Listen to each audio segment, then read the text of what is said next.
There's a plethora of reviews of this game, majority of which hate is based on, well, we'll get to that in a sec. But let's start with an unpopular disclaimer. I like Ubisoft, as in a lot. Have you heard of Rainbow Six Small? Of course you haven't. It came out last week, and it's pretty cool. By the way, this video is not sponsored. Another example would be a little while back, a colleague and myself, we were having a discussion of imagine something happened and you would only be able to play one company's games for the rest of your life. Which company would that be? And please note this was prior to Microsoft purchasing everything the light touches. My friend chose Blizzard. Do you guys not have fun? Well, I chose... Long story short, everyone has their biases. My own would generally lead towards Ubisoft, so it's safe to say I'm not a Ubi hater. I'm a Ubi lover. So when Skull and Bones was officially released... No, not that one. Not that one either. Yeah, this one. I raced over to my Uplay. Ubisoft Club. Oh, damn it. Ubisoft Connect. Clicked on the top banner and for Skull and Bones and... Okay, now, I don't want to flaunt my third world country discount card, but... Damn. I can get Power World to see what all the hype is all about and still have enough money left to buy Sunken Land, Sea of Thieves, Assassin's Creed Black Flag, Assassin's Creed Road, St. Meijer's Pirates, and still have money left for a Big Mac. So, what exactly does Skull and Bones offer that the ones mentioned above don't already do? Hang in there, I'll get to you. To be honest, the Ubisoft marketing team do not get paid enough. How they are able to hype you into a game whilst wearing the shackles of past releases, they still have this way of reeling you in. And beyond the fact that they have to compete with Yves? Yves? How do you say that? And CEO of Ubisoft, Yves Guillemot. Yves. Yves. Yves. A man that is so disconnected from not just us standard civilian plebs, but their own development teams. And I'm pretty sure he doesn't recall what it's like to be an average Joe. Anyways, I still remember one of the trailers of this game made it look like it was going to be a team-based PvP game. I have to admit, that first trailer never really had me going. And it might or might not have something to do with my friends, or, well, the lack thereof.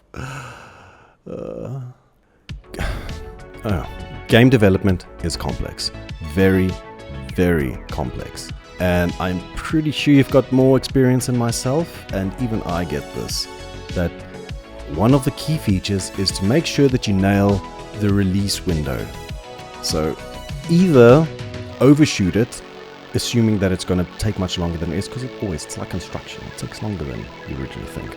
Or just be in better communication with your development teams and given the fact that they are not scared to truly give their honest opinion, saying, listen, we're a bit behind of that, and if they do say that, please listen to it, because, alright, easier to explain. Everyone knows that guy. You know, that one that's working on something amazing is gonna make him tons of money. And you'd be like, yeah, man, that sounds great, it's got great potential. A couple of months pass and you see this guy again, and then you're like, hey man, how's that project going? And he's like, yeah man, it's going great, it's doing great. You know, keep that going for long enough, eventually you're just gonna stop asking the guy. And even if he is gonna come to you and say like, hey man, this is really coming along, you know, you're gonna be at some point like yeah, whatever. Everyone knows Jeff.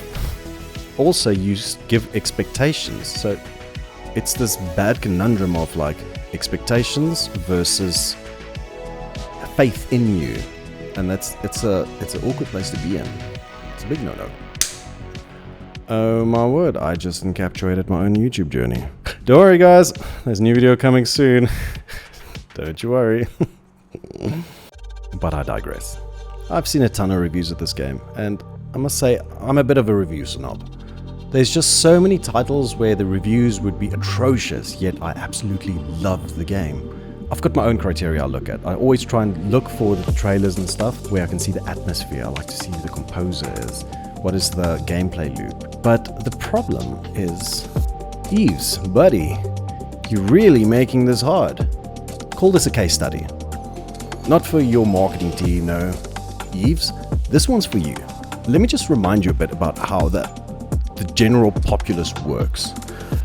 We have to be selective on the games that we play. We can't buy every single one out there. So when you're young, you've got the world of time, but you don't have the money to buy it. When you're old, you got the money, given you're fine, you're successful, but you don't have the time. So we have to be very, very, very selective with our choice in games. Then there's another small percentile of players which has money and time, where either someone else funds them and so forth. This is generally also where the whales fall into. They can be very prosperous, very, but it gulges into your goodwill bucket. I mean, that's where you completely ruin your reputation. So you have to find this awkward balance of fitting between the two, because I know you are a company, and the more successful you are, the better games you're going to make, and you've proven this over the time. I like the experimentation you do, the direction of the VR games, the mobile games, and the little streamer modes and stuff. You're kind of missing the mark most of the times, but that's why I like you.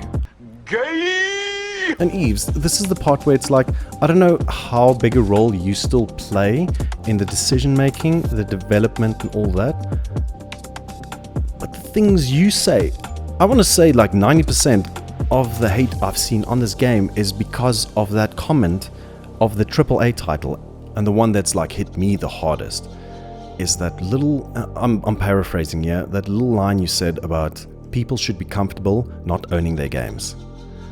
And the first thing that would pop into my head when I saw this is Hyperscape.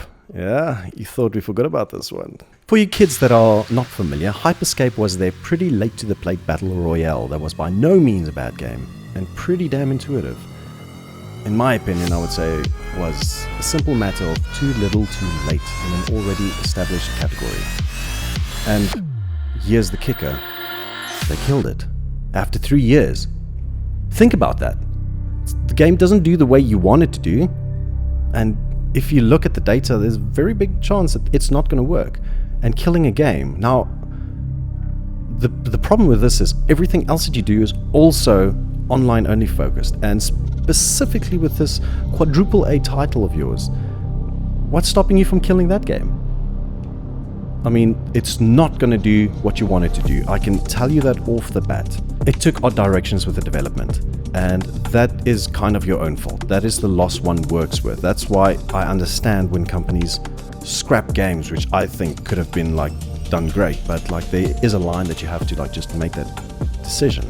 And if you decide to do what you did with Skull and Bones, is release the game and see how much you make out of it. But don't do stuff like that, because that quadruple A title comment you made, that people should not be comfortable owning their games. These things do damage to your own company. How do you not say that? We might as well get another fellow to pop in and thinking about companies to acquire. Whoa! You know, it's funny. In 2017, I actually tried contacting Ubisoft. PUBG was just kicking off. It was starting its own standalone game. This was after the Arma mods. And I tried contacting Ubisoft because this was also it was at the end of 2017, if I recall correctly. This is when Ghost Recon Wildlands came out. And I thought, it's like, hey, maybe we can like make this into a battle royale. I mean, the world's already there. You've got guns, you've got proper gunplay, you've got gun mods, you've got this open world, and you can enter each building. You know, that world's perfect. They've got choppers. I even had my own idea for how you would enter the game and how it would be forcing people without doing the general circle closing in. And obviously I didn't get a response, but I was actually hoping to be one of the like decision-making part of Ubisoft. I was so young and dumb. A thing that like really saddens me so much is, imagine you're working for this company. It's your job. You've worked there for years and you really put effort into it. You do everything they ask you. And then to see the big guy make comments like that. How your will would just sink into your shoes.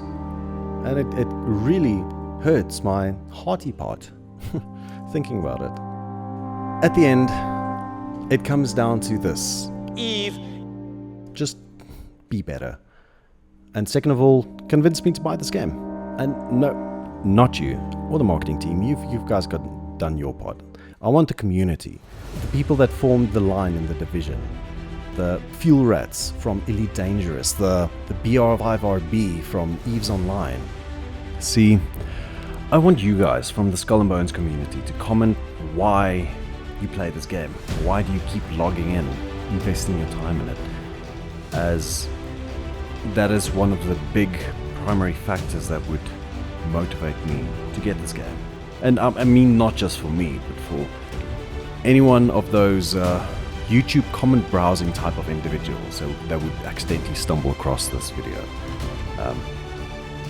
Yeah. Thanks for watching.